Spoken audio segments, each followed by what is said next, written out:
The bathroom cabinet was open when I came home from work. I knew immediately something was wrong. I always kept it closed, always kept my medication bottles lined up precisely on the second shelf, where I could see them every morning and night. My sister Valerie stood in the hallway holding one of the bottles, reading the label with that expression of disgust she perfected over the 6 months I'd been living with her. $3,700, she said, for 1 month of pills. This is what you spend my rent money on? That's my medication.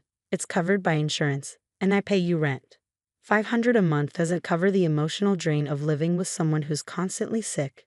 You know what I think these are? She shook the bottle. I think they're props. I think you like being dramatic, like you enjoy being the sick one who needs special treatment. I was 26 years old and HIV positive. I had been for 3 years, since a blood transfusion after a car accident. The antiretroviral medication kept my viral load undetectable, kept me healthy, kept me alive. Missing even a few doses could trigger resistance, could make the virus untreatable. Valerie, please put those back. I'm tired of it. Tired of you taking up space in my apartment. Tired of your pill bottles everywhere. Tired of you using your health as an excuse for everything. You're an attention seeker and I'm done enabling it. She walked into the bathroom. I followed, my heart already racing because I knew what was coming, knew it from the set of her shoulders, from the way she'd been building to this for weeks. She opened the toilet lid and dumped the first bottle. Orange pills tumbled into the water. Stop. I reached for her arm, but she shoved me back. The second bottle followed, then the third. All 3 of my medications, 60 days worth, because I just picked up my refill. $3,700 of medication, and more importantly, 60 days of staying healthy, swirling in toilet water. She flushed twice. The pills disappeared. Get out, she said. Get out of my apartment. Pack your things and get out. I'm done with you. Done with your fake illness and your attention-seeking and your drama. Valerie, those were my medications. I need those to live. Then I'm sure you'll find a very dramatic way to get more. But you're not doing it from my apartment. Get out, you attention seeker. I packed what I could fit into 2 suitcases, my clothes, my laptop, the few things that mattered. The medication bottles, now empty, I left on her bathroom counter.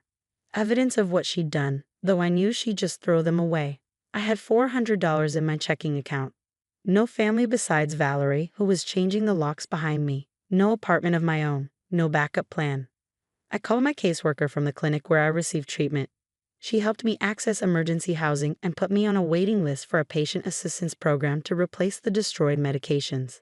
The emergency room gave me a 2-week supply after I explained what happened, but I had to pay $300 I didn't have, put it on a credit card that was already close to maxed out.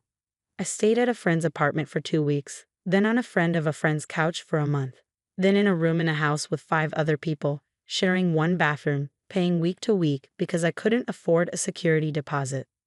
The patient assistance program finally came through. My medications were covered. My viral load stayed undetectable. But I was essentially homeless, bouncing between temporary situations, never more than 1 missed paycheck away from sleeping in my car. I was at my lowest point when I met Daniel. He managed a property management company and needed someone to handle tenant communications and maintenance coordination. The pay was decent. More importantly, it came with a small studio apartment as part of the compensation package. I learned property management from the ground up. Learned about rental laws, tenant rights, maintenance costs, and profit margins. Learned that real estate could build wealth if you were smart, patient, and willing to work harder than anyone else. Daniel noticed I was good at it, better than good. I could read a property and see its potential, calculate renovation costs and rental income in my head, negotiate with contractors, and keep tenants happy.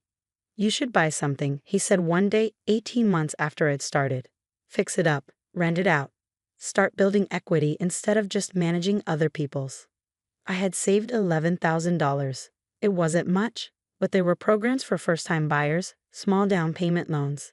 I found a foreclosed duplex in a neighborhood that was just starting to turn around. Bought it for $90,000, put $5,000 down, and spent 4 months renovating it myself on nights and weekends.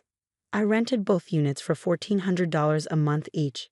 After the mortgage and expenses, I cleared $800 monthly. It wasn't much, but it was mine. I bought a second property 8 months later, then a third. Learned to leverage equity, refinance, reinvest. Worked 70-hour weeks managing properties and finding new investments. Lived in cheap studio apartments, drove a 15-year-old car, and put every spare dollar into real estate. I never contacted Valerie, never reached out to explain that I'd survived, that I was building something. She'd made her position clear. I was a dramatic attention seeker whose medical needs were an inconvenience. Nothing I could say would change that view.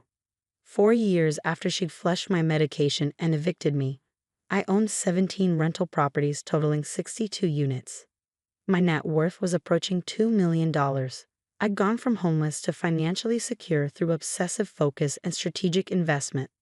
The opportunity came through Daniel's network, a 30-unit apartment complex in a good neighborhood, owner retiring, motivated to sell quickly.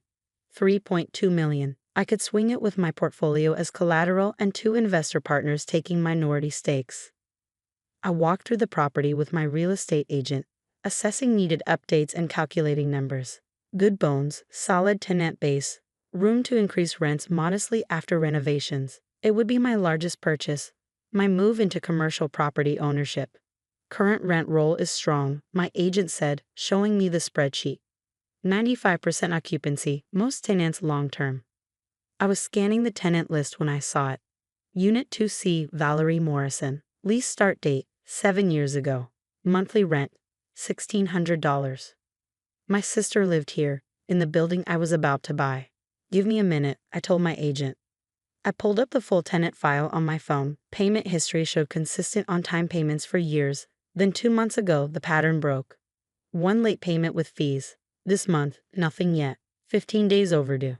The purchase closed 30 days later. I became the owner of 30 units, including the one where my sister lived and was currently behind on rent. I didn't handle tenant relations directly. I had a property management company for that. But as owner, I reviewed all financial reports, including delinquencies requiring attention. Valerie's account showed 2 months of missed rent, $3,200 plus late fees. The property manager had sent standard notices. The next step was formal eviction proceedings. I could have let the process continue automatically, could have stayed invisible behind the corporate ownership structure, letting Valerie get evicted without ever knowing who owned the building. Instead, I scheduled a meeting. The property management office was in the complex's main building. Valerie arrived 10 minutes late, looking harried and defensive. She didn't recognize me at first. I'd changed in 5 years, cut my hair differently, gained healthy weight, wore professional clothes instead of the worn-out jeans and t-shirts from when I'd lived with her. Ms. Morrison, thank you for coming in. I'm Alex Torres, the new property owner. Recognition dawned slowly. She stared at me, her mouth slightly open, processing the impossibility of what she was seeing. Alex? I purchased this property 6 weeks ago. I'm reviewing all tenant accounts personally. Yours requires immediate attention. You own this building. I own 12 buildings. This is one of them. You're 2 months behind on rent, $3,200 plus $400 in late fees. I've been having financial problems. My hours got cut at work. I just need a little more time. According to your lease, rent is due on the 1st of each month. You've violated that agreement twice consecutively. Standard procedure is eviction proceedings. You can't evict me. I've lived here 7 years. Which is why I'm meeting with you personally instead of having my attorney file paperwork. But I need to understand your payment plan. When can you bring your account current? She looked around the office, at the professional space, the computer showing spreadsheets of properties and finances. Looked at me in my business clothes, sitting on the other side of the desk with a tablet showing her account status. What happened to you? She asked. I survived, built a career in property management, started investing in real estate, worked 7 days a week for 5 years. Bought my first property 18 months after you threw away my medication and evicted me. I didn't evict you. You flushed 3 bottles of antiretroviral medication down the toilet and told me to get out of your apartment. What would you call that? I was frustrated. You were always sick, always needing something. I had HIV. I needed medication to stay alive. You called me an attention seeker and destroyed 60 days worth of pills. Do you know what happened after I left? She didn't answer. I stayed on a friend's couch for 2 weeks until she got tired of me. Then I paid $50 a week for a room in a house with 5 strangers. I ate ramen for months because I couldn't afford both food and medication. I worked 12-hour shifts managing properties and spent my free time learning everything I could about real estate investment. I didn't know things were that bad for you. You didn't care. You decided I was dramatic and attention-seeking, and that was enough justification to destroy medicine that cost $3,700 and kept me alive. So this is revenge? You're going to evict me because of something that happened 5 years ago? I'm going to evict you if you can't bring your rent current within 30 days. That's standard landlord procedure for any tenant. You're not special. I need more time. I'm looking for a new job. I just need 60 days. Your lease doesn't give you 60 days. Your lease requires monthly payment. You've already missed 2 months. Please, Alex, I'm your sister. The word hung between us, sister. The person who was supposed to care about you, support you, not destroy your medication out of spite. You stopped being my sister when you flushed my pills and kicked me out. What we are now is landlord and tenant, and you're a tenant in default. I'll get the money, I promise. I looked at her account on my tablet, looked at 5 years of payment history showing a reliable tenant who'd fallen on hard times, looked at my sister, who'd once thought my medical needs were attention-seeking drama. 30 days, I said. You have 30 days to pay the full amount owed or establish a documented payment plan with verification of employment. After 30 days, if your account isn't current or you don't have an approved payment plan, I file for eviction. That's my final offer. 30 days? That's impossible. 5 years ago, you gave me about 30 minutes to pack my life and leave. 30 days seems generous by comparison. I said I'm sorry. No, you didn't. You said you didn't know things were bad for me. That's not an apology. That's an excuse. She stared at me, tears forming in her eyes. What do you want from me? Rent, that's all. This is a business relationship. You live in a unit I own. You pay rent per the lease agreement you signed. If you can't meet those terms, you'll need to find housing elsewhere. I can't afford to move. First and last month's rent somewhere else, security deposit, moving costs. I can't do it. Then figure out how to pay what you owe here. I stood up, signaling the meeting was over. Valerie sat for a moment longer, looking lost, looking like I probably looked 5 years ago when I realized I had nowhere to go. I really am sorry, she said quietly. I was wrong about your medication, about calling you attention-seeking. I was angry about my own life, and I took it out on you. Thank you for saying that, but it doesn't change the rent you owe. She left without another word. I watched her walk across the parking lot to her unit, shoulders hunched, defeated. My property manager knocked on the office door. How did it go? Standard 30-day payment arrangement. If she doesn't comply, file eviction paperwork on day 31. You know her personally? She's my sister. She kicked me out of her apartment 5 years ago after destroying my HIV medication. Told me I was an attention seeker. The property manager's eyes widened. And now you own her building. Now I own her building. Are you going to evict her?